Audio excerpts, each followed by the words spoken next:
I started meditating about 30 years ago. I learned my first meditation techniques from my first martial arts teacher. So the single pointed mind meditation technique is a very powerful concentration technique for meditation. And it involves concentrating on particular chakras. And the chakras are energy centers in our energy body. Not only do you develop concentration and the ability to hold your mind still, but once you become adept at this particular meditation technique on the chakras, you can raise the Kundalini energy. And the Kundalini energy is a very powerful energy of transformation.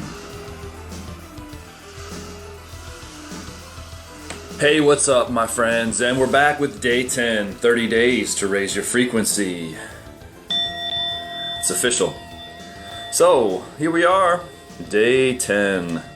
And by now, if you've been following along with the meditation, you should be getting a little proficient at this particular technique by now, because practice makes perfect. And this is the whole purpose behind these 30-day meditation challenges, is to practice every day for 30 days in a row, because this particular meditation technique requires a few tries. It requires some practice. It requires some effort.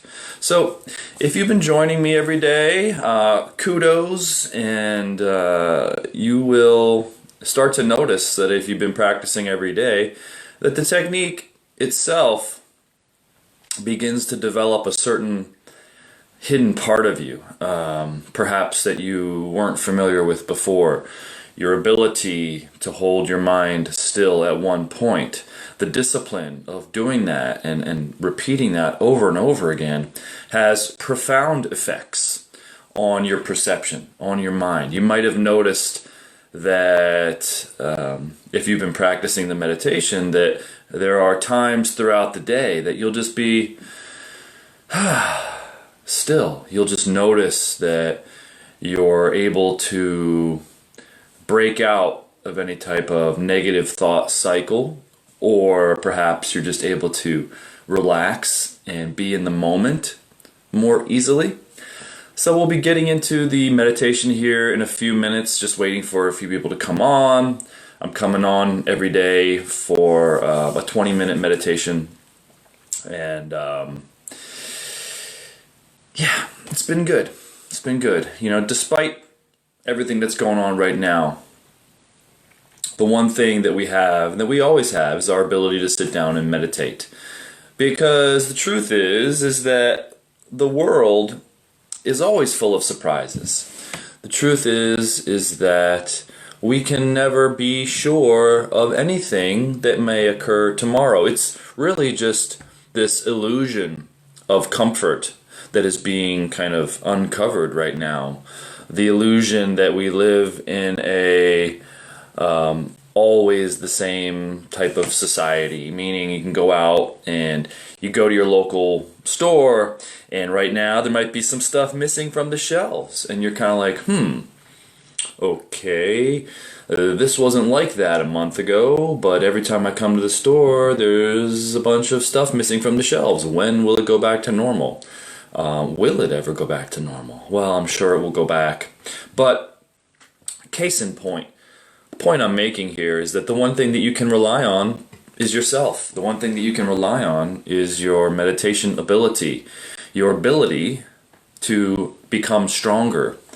So when we talk about meditation, when I talk about meditation with my students, when I talk about meditation with you, I'm talking about a transformational process of change. I'm talking about a transformational process of becoming stronger. I'm talking about a transformational process of becoming happier, of becoming freer, because what makes us unhappy is the attachments that we have, the attachments that our attention has. And who are we but our attention? Yes, we have a body. Yes, we have a mind. Yes, we have thoughts. Yes, we have an identity. But is that truly who we are? If we can perceive it, if we can see it, if we are a witness to it, well, what is it that is seeing, perceiving, and witnessing? Well, this is the consciousness that I talk about all the time. The consciousness itself, when we talk about the consciousness in this regard, in this context, I'm talking about eternal consciousness. I'm talking about source consciousness. I'm talking about the witness consciousness that is always ever present. And so that's something you can rely on. There's always going to be the witness consciousness. There's always going to be consciousness. And there may not always be a body. There might not always be an identity, because these are the things that will pass.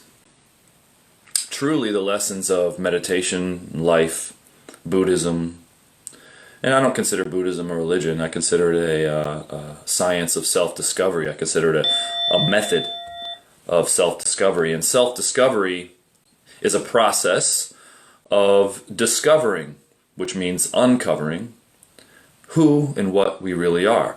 And this takes an experience. You can be told, I can tell you, that you're consciousness, but unless you actually experience it, unless you actually peel back the layers of thought, peel back the layers of memory, of identity, of identification, of knowledge, of definition, of all the things that we define ourselves and our lives by. When you peel them all back, what's underneath it all?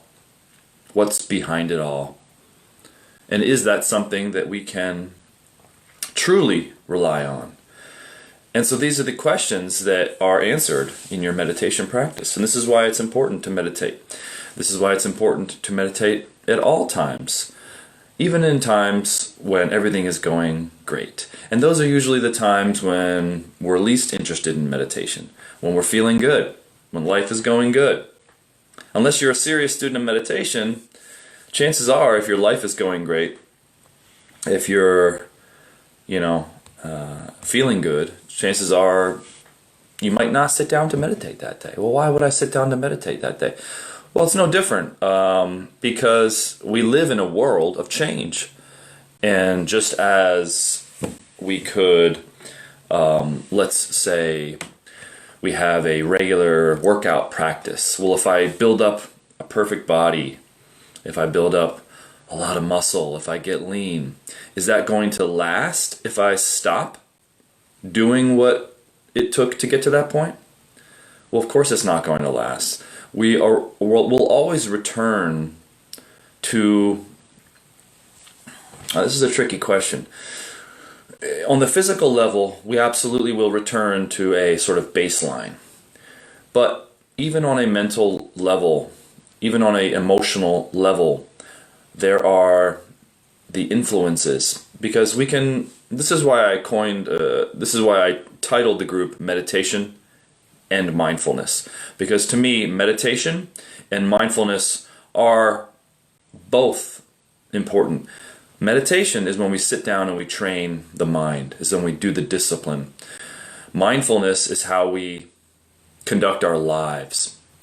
It's truly how we conduct our minds and our actions within our lives.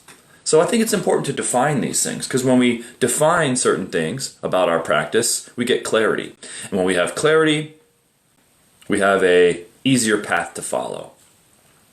And that's been my goal ever since I started this group, is to bring clarity, bring my experience, knowledge of meditation that I've accrued over 30 years to you. And so one of the things that we do is the mindfulness training, the mindfulness practice. But mindfulness is absolutely important to include a daily seated meditation practice. So if you're practicing mindfulness but you're not practicing a meditation where you sit down and you train the mind to be disciplined, I feel, in my opinion, that your mindfulness practice will not be as strong as it could be. And this is also due to the fact that we live in a world, not accounting for the situation right now, just during regular times, we live in a world where it's not necessarily conducive to high states of consciousness. We live in a world where it's geared toward consumerism, meaning we have a culture, we have a society, especially in the West, especially in developed countries, especially in places where we are here accessing the internet, using our cell phones, going out shopping, where the world is not necessarily designed to keep us free. It's designed to keep us in the culture. It's designed to keep us in the society. It's designed to keep us as active members of the world. And I'm not saying this is a bad or a good thing, but if you're interested in meditation, there's a certain amount of renunciation that must be exercised. And the reasons for this are because when we sit down to meditate, we must renounce everything. We must forget about the world. We must forget about ourselves. We must forget about what we're going to do later. We must forget about what we did before. And this is very important to focus and concentrate and discipline the mind to be in the moment. And this goes without saying. This is traditional, classic, ancient advice. This is why the true aspirants, the true seekers of enlightenment and meditation would remove themselves from the world. They would go up to the mountain and do their meditations up in the mountain because it removed their interaction with the world so that the world didn't pull them back into worldly type of activities. And again, I'm not one to judge good and bad. It's just what's effective. If you love being in the world and being part of, what the world has to offer, there's nothing wrong with that. But if you're truly interested in meditation, we must seriously look at a certain degree of renunciation. And that could be just being selective on certain places that I go, certain things that I subject myself to in terms of consumption, food, media, people, places. These are all important factors because if you notice, your mind is very much like a sponge. It absorbs everything that you put it around, that you put it into. And so this is why we have groups like this where we can remind each other it's important to meditate. It's important to, not only at times like this where we truly need to, secure our practice, secure our health, secure our energy, secure our minds, raise our frequency. But at all times and any times it's important to do this because if you're a serious aspirant on the path of meditation, then you're seeking something that most people are not seeking. You're seeking something that most people don't even perhaps know about. And again, this harkens back to what I talk about all the time, how there's all different kinds of levels of souls here. Now, whether you believe in a soul or not, we have to really truly question why some are interested in meditation and others aren't. Why some have a certain innate wisdom and some don't. Why some seem to have a higher consciousness or higher awareness or notice things that others don't. You think it's just luck or the toss of the dice? I don't think so. Personally, I believe in reincarnation. I've had personal experiences about reincarnation, and only to the fact that this is why you're interested in meditation. Because perhaps you've had experiences that have shown you that life is eternal. And if life is eternal, well, then even the enlightened reincarnate. They just might incarnate with better karma, better situation, higher awareness. Whereas if you're on sort of like the opposite end of the spectrum, you would maybe incarnate in not so great circumstances with not so great karma and perhaps not so great awareness. But this is just the way it is. But you know what the good news is, guys? Is that we can change all of that right here, right now. every time you sit down to meditate, you have the opportunity to make a change within yourself, within your mind, within the frequencies and the vibrations around you, and everyone is affected. This is why the great saints say, be the change that you want to see in the world. We may not be able to change the world, but we can surely change ourselves. And we can surely be the example that we would like to see as an external representation of who we think, we should be, of who or what we think is, a progressive, person, someone who is not part of the problem, right, but part of the solution. So this is why meditation, right? This is why we come to the group. This is why we seek meditation. It's to become strong. It's to raise our frequency, because when we raise our frequency, we are less affected by all the frequencies around us. You ever notice how some people can just remain calm amidst the chaos, and then others seem to get sucked up into the chaos at any time? Why is that? So if you're interested in meditation, if you're someone who practices meditation, then, hey, what's up, Daniela? Good to see you on here. If you're interested in meditation, if you're someone who is a practitioner of meditation, and, what is it that you're looking to get out of your meditation practice? For some, they're just seeking some sort of a stress relief. For some, so Daniela, I'm interested in your comment. She says, we can change both. I assume you're referring to the world and ourselves. Well, can we change both? Or can we just change ourselves, and in turn, by changing ourselves, we change the world around us? I mean, me coming on here today, does that change the world? I'm just one person. But can I inspire you by coming on here? And you perhaps, what you could do, guys? You could share this video with everyone in your Facebook group. That would be great. Not because I'm looking for any kind of popularity or looking for views, but because this is how we change the world, right? So by creating a wave, by creating a certain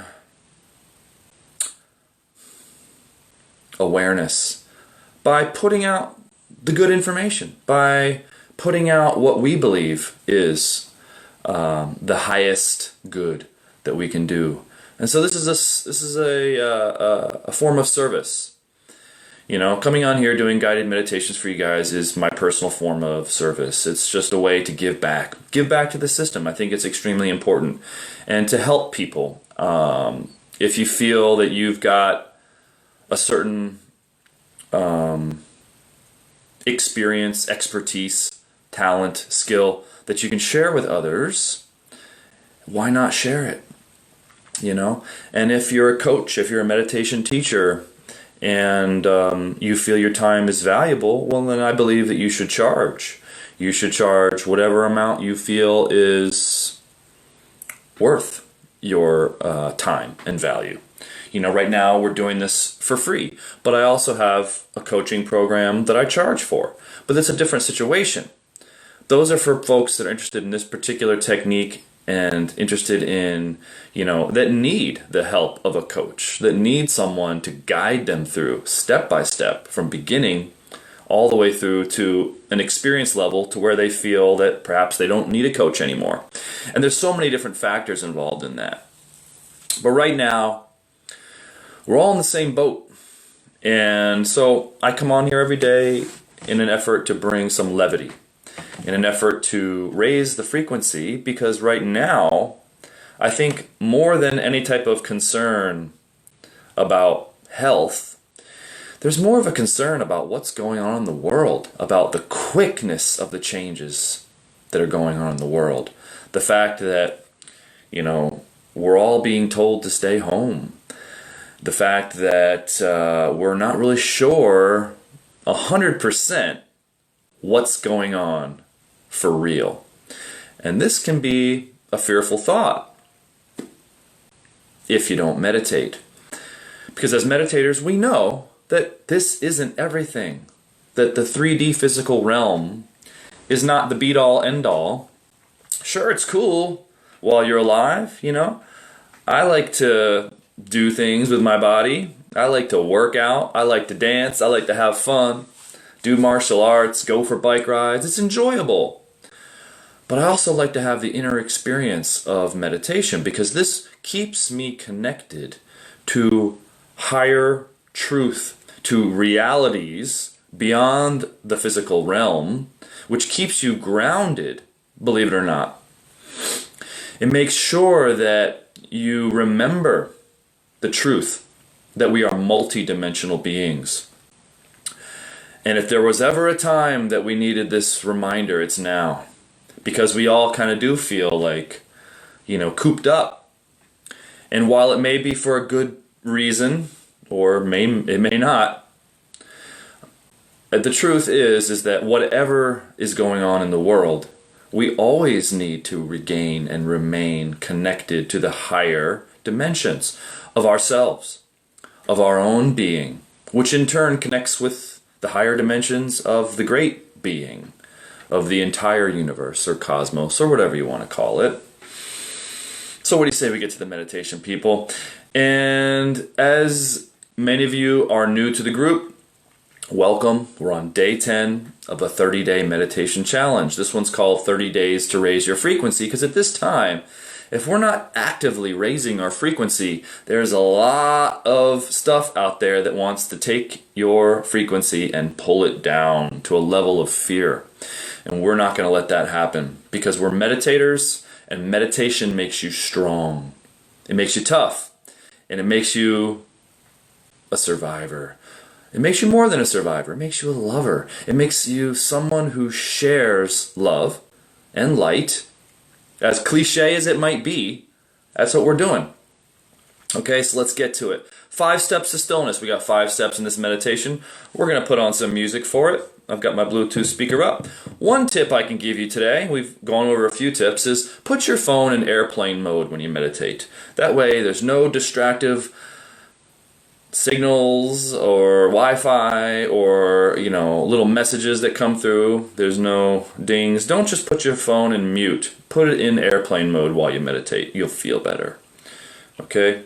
If you really want to get crazy, well, it might be difficult to watch the video while in airplane mode. So, of course, I've got like an iPad or whatever, a tablet in front of me. But on my phone, I have the music. So, with this meditation we've been doing here every day,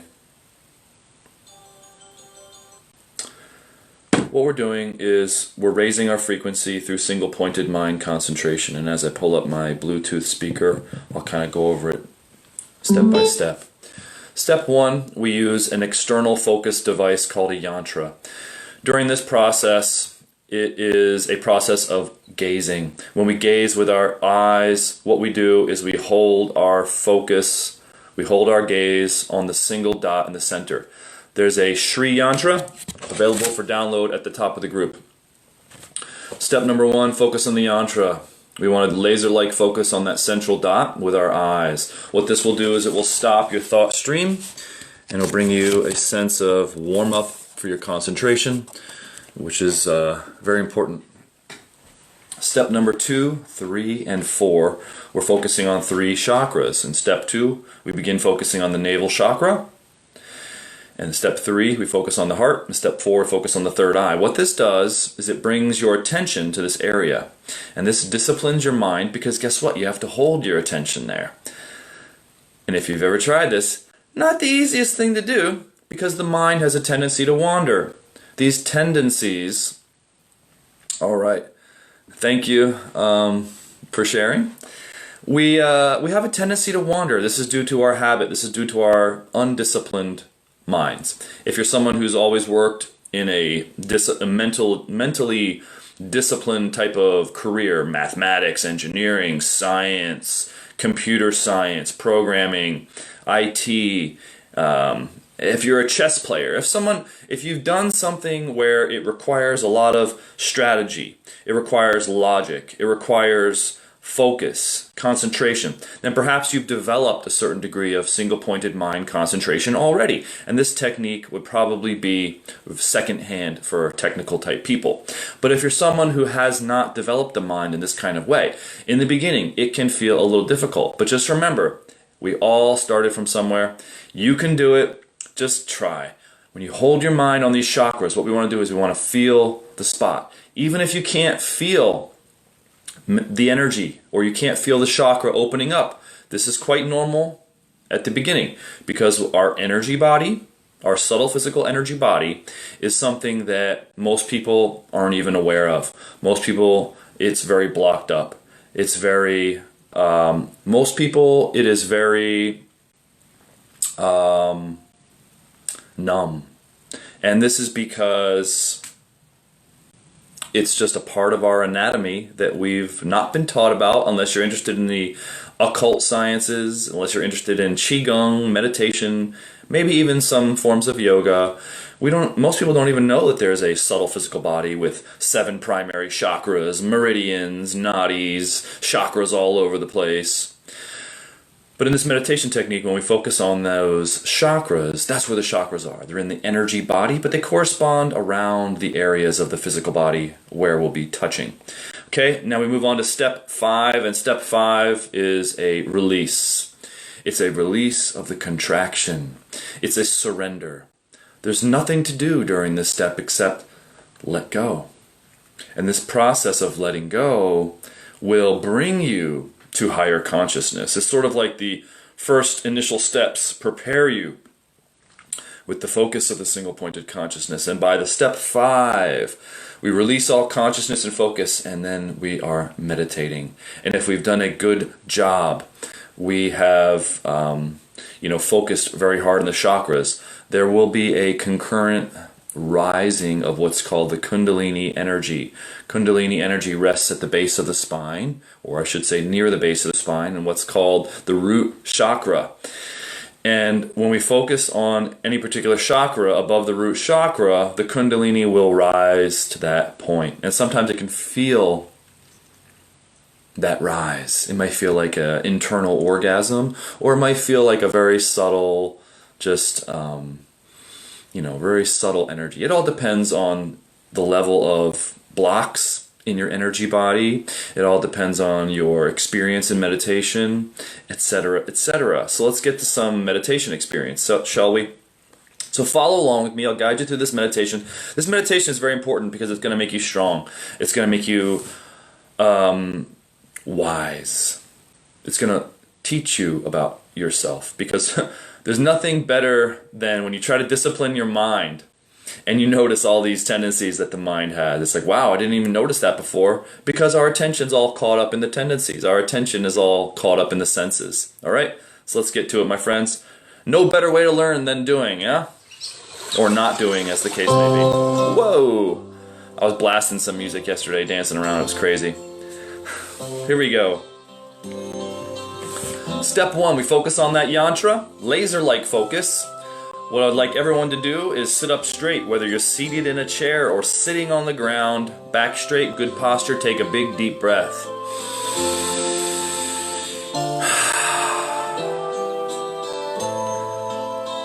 Relax, but hold a good posture. Step 1, open-eyed meditation on either a yantra or any object that you have, or you can just look at me. Here we go.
Now that our concentration is warmed up and we're beginning to settle down, we're going to be moving to feeling the chakras. Step 2, close the eyes.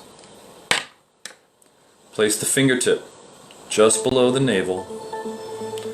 Gently press and feel the fingertip pressing into that spot. Breathe naturally throughout the entire meditation.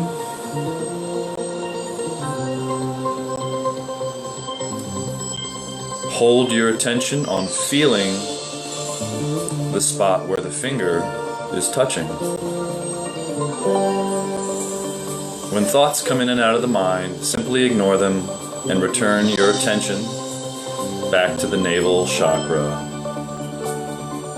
Even if it takes many times, continue to do that and you'll get stronger.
Now move your attention up to your heart chakra. Place the fingertips gently in the center of the chest. Take a deep breath. Feel the connection of the fingertips against your body. Hold your attention there. Feel that sensation.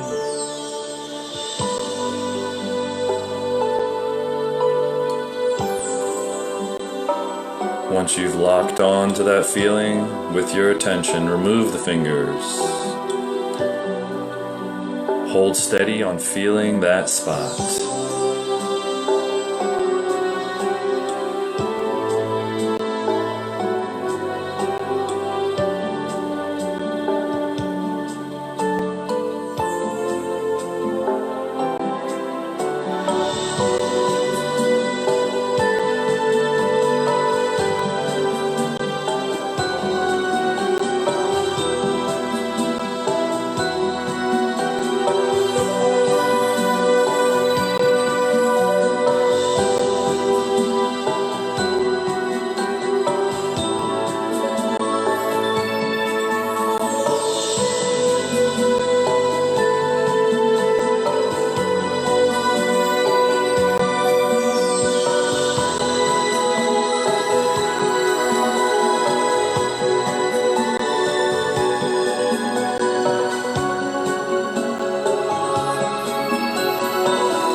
Now move your attention to your third eye. Place the fingertip gently between the eyebrows and slightly above. Press gently and feel that spot.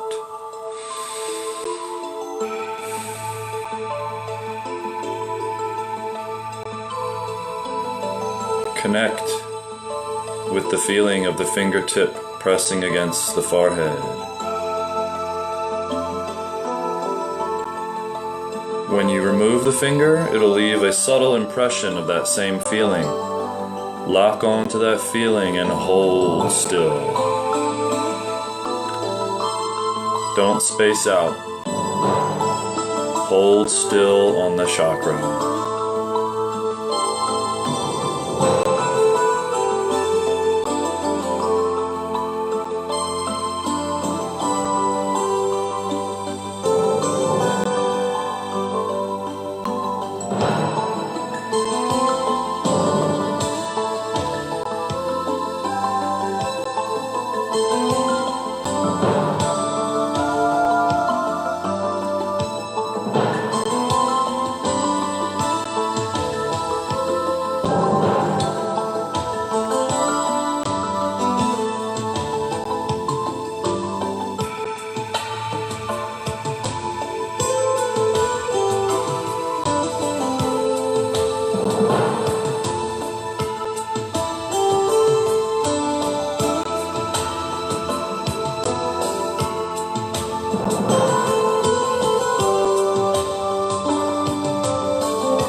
Now remain perfectly still. Your body, your emotions, your mind. Perfect stillness while surrendering, releasing, letting go of any tension, energetic contraction, letting go of any thought, and just be still.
Okay.